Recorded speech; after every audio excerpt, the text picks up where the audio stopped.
إن الحمد لله نحمده ونستعينه ونستغفره ونستهديه ونؤمن به ونتوكل عليه ونعوذ بالله من شرور أنفسنا ومن سيئات أعمالنا من يهد الله فهو المهتد ومن يضلل فلن تجد له وليا مرشدا أشهد أن لا إله إلا الله وحده لا شريك له وأشهد أن محمدا عبده ورسوله لا نبي بعده اللهم صل وسلم وبارك على نبيك ورسولك وحبيبك سيدنا مولانا محمد وعلى آله الطيبين الطاهرين وصحبه الغر الميامين وأمتي إلى يوم الدين. فيا عباد الله أوصيكم ونفسي بتقوى الله وطاعته فقد فاز المتقون. فقد قال تعالى: يا أيها الذين آمنوا اتقوا الله ولتنظر نفس ما قدمت لغد واتقوا الله إن الله خبير بما تعملون. وقال رسول الله صلى الله عليه وسلم: اتق الله حيثما كنت وأتبع السيئة الحسنة تمحها وخالق الناس بخلق حسن. صدق الله العظيم وصدق رسوله النبي الكريم ونحن على ذلك من الشاهدين والشاكرين والحمد لله رب العالمين. Hadratul Mukarramun jamaah Jumat rahimahumullah. Salah satu rukun khutbah Jumat adalah khotib wajib menyampaikan wasiat takwa. Manakala khotib meninggalkan wasiat takwa dalam khutbahnya, maka sholat berjamaah itu tidak sah dan wajib i'adah sholat zuhur. Takwa adalah satu derajat di sisi Allah yang menjadi tolak ukur kemuliaan seorang hamba. Inna akramakum indallahi atqakum. Sesungguhnya orang yang paling mulia di antara kalian di hadapan Allah adalah mereka yang bertakwa. Seorang sahabat Ikrimah putra Abu Jahal, musuh Nabi bapaknya. Ketika Ikrimah masuk Islam, menjadi sahabat setia yang bertakwa, maka dia menjadi seorang yang mulia di hadapan Allah. Khalid bin Walid dulu pernah memerangi Nabi, menjadi panglima di perang Uhud, panglima orang-orang kafir. Lalu dia ketika masuk Islam menjadi sahabat yang setia dan bertakwa, maka dia pun menjadi orang yang mulia di hadapan Allah. Seorang Amr bin As, bapaknya As bin Wa'il, yang memberi gelar kepada Nabi Abkar, Majnun, Kahin dan sebagainya, gelar-gelar buruk. Tapi Amr bin As masuk Islam, menjadi sahabat yang setia dan bertakwa, maka dia pun dimuliakan oleh Allah. Seorang anak Nabi sekalipun, anak Nabi yang asli, bukan abal-abal seperti Qabil, tapi dia membunuh saudaranya, dia tidak takut kepada Allah, maka dia hina dalam pandangan Allah. Kan'an, anak Nabi Nuh, tidak mau beriman kepada bapaknya, tidak mau bertakwa kepada Allah, maka Kan'an orang yang hina di hadapan Allah. Bahkan istri Nabi Nuh, istri Nabi Lut, pada saat tidak beriman bertakwa kepada Allah, meskipun istri-istri Nabi, maka mereka tidaklah mulia dalam pandangan Allah. Inna akramakum indallahi atqakum. Dalam ayat yang lain, orang yang bertakwa dijanjikan oleh Allah akan diberikan solusi dari persoalannya. Ketika menghadapi persoalan-persoalan mentok kanan kiri depan belakang atas bawah, maka masih ada solusi dari Allah Samad, tempat bergantung. Wa may yattaqillaha yaj'al lahu makhraja wa yarzuqhu min haitsu la yahtasib. Dan bisa jadi Allah beri rezeki, beri karunia kebaikan dari arah yang tidak diduga-duga, tidak disangka-sangka. Dalam ayat yang lain Allah berjanji kepada mereka yang bertakwa, maka Allah akan berikan kemudahan urusan-urusannya, sehingga dia beribadah kepada Allah, menjalankan perintah Allah menjadi mudah. Kesibukan-kesibukan dunianya, mengurus rumah tangganya, mencari nafkahnya, tidak menghalangi dia menjadi hamba Allah yang baik. Wa may yattaqillaha yaj'al lahu min amrihi yusra. Siapa yang bertakwa kepada Allah, Allah akan jadikan urusan-urusan yang mudah. Dalam ayat yang lain Allah berfirman, wattaqullaha la'allakum tuflihun. Bertakwalah kepada Allah, niscaya kalian beruntung, bahagia dan menang.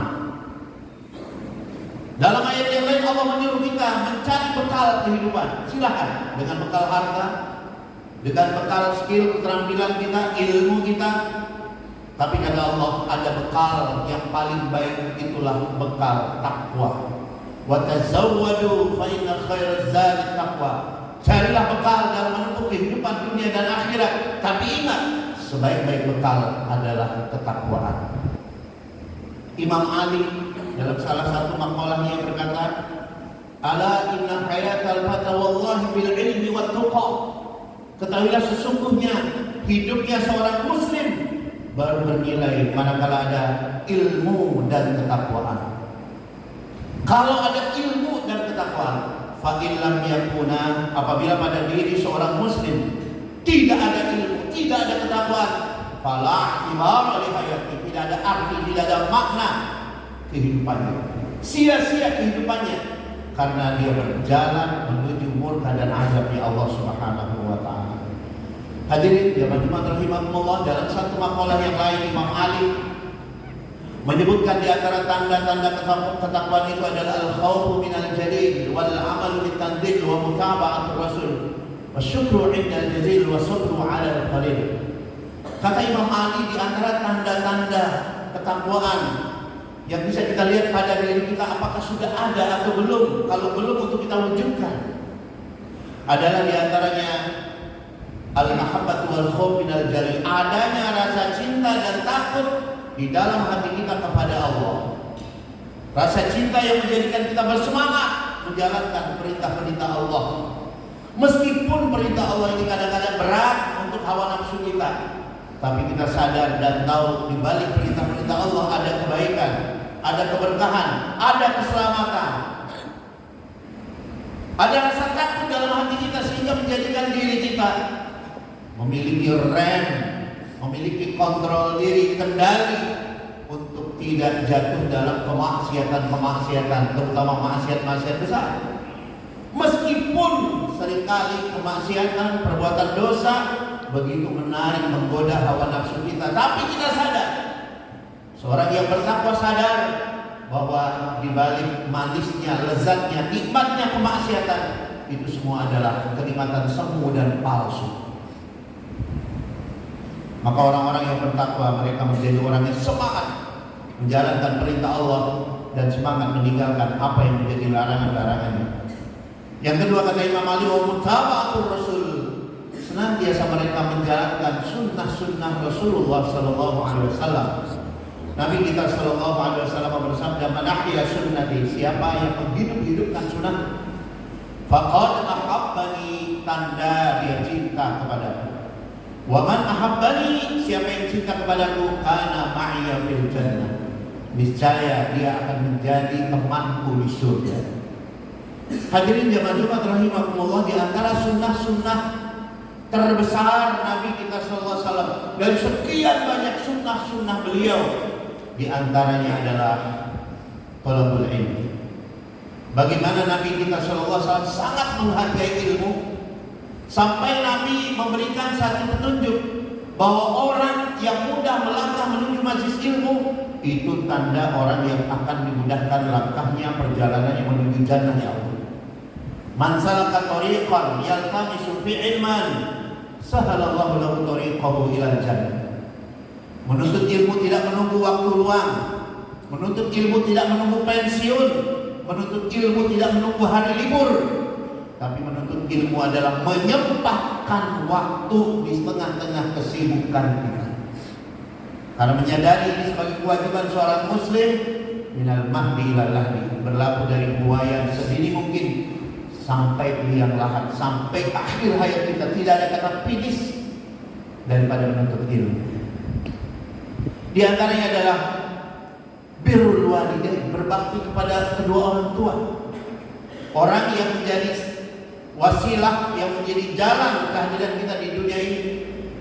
Yang mana pada saat Ibnu Mas'ud radhiyallahu anhu bertanya kepada Nabi sallallahu alaihi wasallam, ayyul amal, amal apakah khair yang paling baik, wa afdal yang paling afdal, wa habbu ila Allah, paling dicintai oleh Allah? Maka Nabi menjawab, yang pertama salat pada waktunya. Lalu Ibnu Mas'ud bertanya, yang kedua apa ya Rasul? Maka Nabi menjawab, yang kedua amal yang paling baik, paling afdal, paling dicintai Allah, birrul walidain. Engkau berbakti kepada kedua orang tua. Ibu yang mengandung 9 bulan, susah makan, susah tidurnya, yang melahirkan dengan susah payah, berdarah-darah, bersimbah keringat air mata, satu kakinya di dunia, satu kakinya di akhirat, hampir beliau wafat untuk melahirkan anak. Yang menyusui dengan penuh kesabaran 2 tahun, yang menjaga pada saat kita sakit, yang mengantar kita sekolah, yang menyuapi dengan penuh kasih sayang. Itu adalah malaikat-malaikat yang Allah kirim menjaga kita. Birrul walidain adalah di antara amal yang menjadi sunnah yang diajarkan Nabi, ditekankan dalam Islam. Yang ketiga, hadirin jamaah Jumat rahimakumullah, adalah menjaga sholat berjamaah. Menjaga sholat berjamaah di masjid-masjid kita, di lingkungan tempat dekat kita, di musola kita, di langgar-langgar kita, di tajuk-tajuk kita. Man hafadha 'ala shalawatil khams, siapa yang menjaga sholat berjamaah 5 waktu, maka Allah Subhanahu wa taala akan memberikan kepadanya barakatu aisyihi, keberkahan hidupnya. Dia akan meninggal dalam keadaan husnul khatimah. Dia akan dijauhkan dari azab kubur. Dia akan diberikan catatan amalnya lewat tangan kanan dan telah melewati sirat kal barqil khatib, bagikan kilat yang menyambar sangat cepat. Di antaranya adalah silaturahmi, menjaga silaturahmi, menjaga persaudaraan, menjaga persatuan, mencari kebaikan-kebaikan pada diri orang lain, tidak melihat keburukan-keburukan pada orang lain. Orang lain itu siapapun, keluarga kita, tetangga kita, pemerintah kita, RT, RW, camat, bupati, melihat sisi-sisi baik. Dan yang kelima di antaranya adalah mencari nafkah yang halal. Seorang yang bekerja mencari nafkah yang halal, kata Nabi, kal mujahid fi sabilillah, bagikan pejuang di jalan Allah, bagikan orang yang berjihad di jalan Allah. Asal betul-betul mencari nafkah yang halal dengan cara yang jujur. Sebab Al-Quran mengatakan ketika orang mencari nafkah dengan cara yang tidak jujur, menipu, mendolimi orang lain dengan cara yang dolim, maka rijsun, yang dia makan adalah bagikan memakan kotoran, memakan tinja. Bayangkan kalau seseorang makan tinja, kotoran, gak usah kotoran manusia, kotoran binatang. Dia makan hari-hari, dia kasih anak dia makan kotoran tiap hari yang tidak ada nutrisi. Wajar kalau suatu saat membawa penyakit kepada orang yang makan. Jangan heran kalau orang makan dari harta yang haram, anaknya akan ada yang kena gangguan jiwa, akan ada di antara anaknya yang menjadi penjahat, akan ada di antara keluarganya yang makan rezeki yang haram itu, yang menjadi orang-orang yang menjadi kendaraan kejahatan-kejahatan, karena dia telah makan kotoran, rijsun, yang sangat kotor, yang tidak ada nilai kebaikannya di situ. Janganlah kita melihat sekedar halal haram, tapi lihatlah, kata ulama, makanan yang makruh, perkara-perkara yang makruh, bagikan makanan enak tapi diludahi, akan jijik kita makan. Sedangkan makanan rezeki yang haram, bagikan makanan yang enak, begitu menarik, menggoda, tapi beracun, bisa membinasakan kita. Hadirin jemaah Jumat rahimakumullah, yang ketiga kata Imam Ali, orang bertakwa itu as-sabru 'alal qalil, orang yang sabar, yang ridho ketika menghadapi masalah kehidupan. Karena kehidupan kita ini totalitasnya adalah ujian. Ulama kita mengatakan ad-dunya darul bala, dunia ini tempatnya ujian, wal akhiratu darul jaza, sedangkan akhirat itulah tempat pembalasan. Yang namanya ujian ketika kita sekolah, banyak hal-hal yang tidak menyenangkan ketika ujian. Kita tidak suka karena capek, letih, banyak belajar. Penderitaan-penderitaan masalah dalam hidup dari sejak kita lahir sampai kita wafat, semuanya totalitas adalah ujian dari Allah. Kita lahir menangis, ibu yang melahirkan juga kesakitan, bapak yang anaknya dilahirkan pun menderita. Pada saat kita meninggal, terjadi kesedihan, berpisah dengan orang-orang dicintai. Di antara kelahiran dan kematian, Setiap orang mendapatkan porsi masalahnya masing-masing. Masalah kesehatankah, masalah hukumkah, masalah hubungan-hubungan relasi, masalah keuangan, dan berbagai masalah. Nabi SAW dalam hadis Muslim bersabda, Innallaha idza ahabba qauman ibtalahum. Kalau Allah cinta kepada hambanya diuji dengan masalah. Jangan benci masalah, karena masalah itu adalah qadarullah, ketetapan Allah yang harus kita terima dengan ridho. Maka kata Nabi, sesungguhnya Allah apabila cinta kepada hambanya, dia beri masalah kepada hamba itu. Paman rodiya, kalau ridho. Siapa yang ridho menerima masalah, maka Allah ridho kepadanya. Waman sakhito, tapi siapa yang marah, yang kesal, yang dongkol, protes kepada Allah, pada musuh, Allah juga marah kepadanya. Di balik kesulitan-kesulitan kita banyak belajar untuk lebih dewasa, lebih kuat, melihat peluang-peluang lain yang muncul. Inna ma'al usri yusra, fa inna ma'al usri yusra. Hadirin jamaah Jumat rahimahumullah, dan yang keempat kata Imam Ali, ciri orang bertakwa adalah asyukru indal jazil, banyak bersyukur dalam kehidupan ini. Karena jauh lebih banyak nikmat-nikmat yang hadir dalam hidup kita ini daripada masalah-masalah kita sesungguhnya. Sehingga dalam surat Ar-Rahman 31 kali Allah bertanya, "Wa bi ayyi ala'i rabbika tukadziban?" Nikmat yang mana yang kurang, yang kalian masih dustakan, wahai jin dan manusia? Sekian banyak nikmat-nikmat dari Allah yang menjadikan kita tidak bahagia dalam hidup ini adalah karena kita kurang bersyukur. Sebab kalau seseorang cukup bersyukur, maka dia akan merasakan kebahagiaan. Syukur adalah nama suatu pohon di mana ketika akarnya menghunjam dalam bumi hati, maka buahnya sangat manis dan buahnya bernama kebahagiaan. La in syakartum lazidannakum. Sungguh jika kamu bersyukur, aku tambah nikmatku, aku tambah berkah hidupmu, aku tambah tenang jiwamu, aku tambah harmoni rumah tanggamu, aku tambah soleh-solehah anak-anakmu, aku tambah baik semua kehidupanmu. Wala in kafartum inna adzabi lasyadid. Tapi siap-siap jika kamu kufur nikmat, banyak mengeluh, maka azab Allah bisa lebih keras lagi terjadi. Dalam hadis qudsi Allah Subhanahu wa taala berfirman, "Man lam yashkur ala na'mai." Siapa yang tidak bersyukur-syukur dengan nikmatku, tidak pandai bersyukur dengan nikmatku, walam yasbir bi balai, tidak sabar dengan ujian-ujianmu, walam yarda bi qada'i, tidak ridho dengan takdirku, fal yakhruj min tahti samai. Silakan keluar dari kolong langitku, wal yadrub rabban siwaya. Silakan cari kalau ada Tuhan selainku. Begitu marahnya Allah ketika kita sebagai hamba tidak bersabar dan bersyukur. Barakallahu wa lakum fil Qur'anil Karim wa nafa'ani wa iyyakum bima fihi min al-ayati wa dzikril hakim wa taqabbal minna wa minkum tilawatahu innahu huwas samiul basir.